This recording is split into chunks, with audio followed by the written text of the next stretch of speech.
বৈষম্য বিরোধী ছাত্র আন্দোলন রংপুর মহানগরের মুখপাত্র নাহিদ হাসান খন্দকারের বিরুদ্ধে বালুমহাল থেকে চাঁদা দাবির অভিযোগ উঠেছে। এই ঘটনার একটি ভিডিও সামাজিক যোগাযোগ মাধ্যমে ব্যাপক ভাইরাল হয়েছে।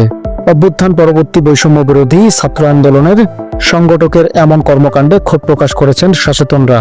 তবে অভিযোগ অস্বীকার করে নাহিদ দাবি করে পরিকল্পিতভাবে ফাঁসানোর চেষ্টা করা হয়েছে তাকে।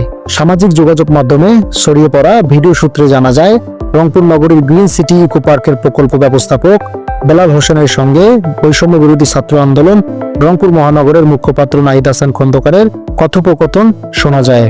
এতে নাহিদকে বলতে শোনা যায়, আপনি তো দেখছেন বিষয়টি কোথায় গেছে, আপনি কথা বলেন, যদি আপনার মনে হয় একটু করবেন, একটা সংগঠন করতে গেলে কি কি করতে হয় আপনি তো জানেন। এই হচ্ছে কথা। আমি চাচ্ছি না আপনার কোনো সমস্যা হোক। যদি আপনাদের দিক থেকে মনে হয় কোনো সমস্যা হচ্ছে, তাহলে আপনি ভাইয়ের সঙ্গে কথা বলেন। আপনাদের গলায় পাড়া দিয়ে আমি কিছু করতে পারবো না। পার্ক ম্যানেজার 1 লাখ টাকা দিতে অস্বীকৃতি জানিয়ে 5,000 টাকা দেওয়ার কথা বলেন। এই সময় নাহিদ তাদের আরো সময় নেওয়ার কথা বলেন।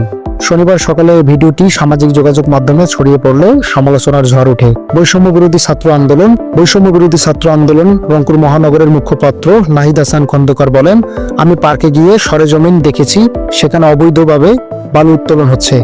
আমি ভিডিও করে বিষয়টি সংগঠনের আহ্বায়ককে জানাই, সেই সঙ্গে তাৎক্ষণিকভাবে তা বন্ধের সিদ্ধান্ত নেই। আমার উপস্থিতি দেখে বিএনপি রাজনীতির সঙ্গে জড়িত বেলাল নামে এক ব্যক্তি নগরীর শিমুলবাগ কমিউনিটি সেন্টারে আসতে বলে। আমি সেখানে গেলে তারা বিভিন্নভাবে আমাকে টাকার অফার করেছিল, যা ভিডিওতে দেখা যাচ্ছে। আমি পরিস্থিতি মোকাবেলায় বাইরে মিটিং আছে বলে চলে আসার চেষ্টা করেছি। আমরা যেন তাদের ব্যবসায় হাত দিতে না পারি, সেজন্য আমার বিরুদ্ধে অনৈতিকভাবে এআই এর মাধ্যমে ভিডিও করে। এ ব্যাপারে গ্রিন সিটি ইকো পার্কের প্রকল্প ব্যবস্থাপক বেলাল হোসেন বলেন, আমার পার্কে পুকুর তৈরিতে খনন কার্যক্রম চলছিল। বৈষম্য বিরোধী ছাত্র আন্দোলনের সমন্বয়ক নাহিদ হাসান খন্দকার অবৈধভাবে বালু উত্তোলন হচ্ছে বলে আমার কাছে 1 লাখ টাকা চাঁদা দাবি করেছিলেন, যা ভিডিওতে রয়েছে।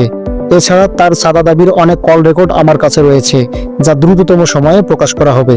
এমন চাঁদাবাজ বৈষম্য বিরোধী ছাত্র আন্দোলনের মতো সংগঠনে থাকতে পারে না। বাধা বিঘ্নি আছে, তাহলে